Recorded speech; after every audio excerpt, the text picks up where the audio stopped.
έχει μικρότερη αξία.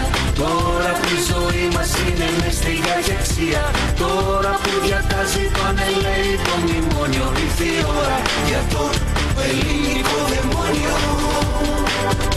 Μπορούμε όλοι μαζί να βγούμε μπροστά, αρκεί να αποφασίσουμε σωστά.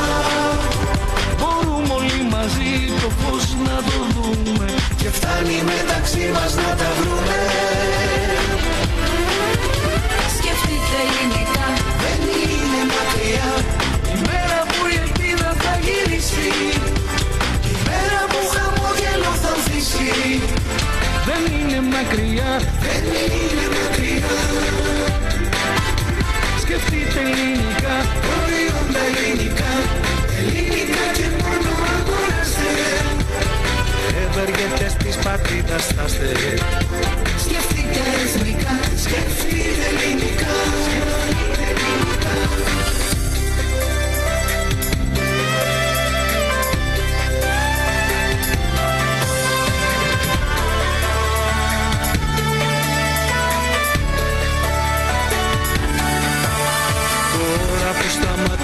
Μπροστά είναι σκοτάδι, φτάνει να σκεφτείς ότι μετά από κάθε βράδυ έρχεται η μέρα και το φως μας πλημμυρίζει. Είναι κάτι να περιμένεις που αξίζει.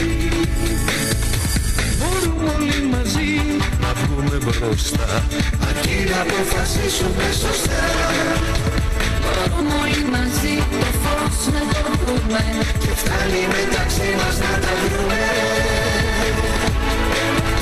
Σκεφτείτε ελληνικά, δεν είναι μακριά η μέρα που η ελπίδα θα γυρίσει, η μέρα που χαμόγελο θα ανθίσει. Δεν είναι μακριά, δεν είναι μακριά. Σκεφτείτε ελληνικά, προϊόντα ελληνικά, ελληνικά και μόνο αγοράστε, και ευεργέτες της πατρίδας θάστε. Σκεφτείτε εθνικά, σκεφτείτε ελληνικά.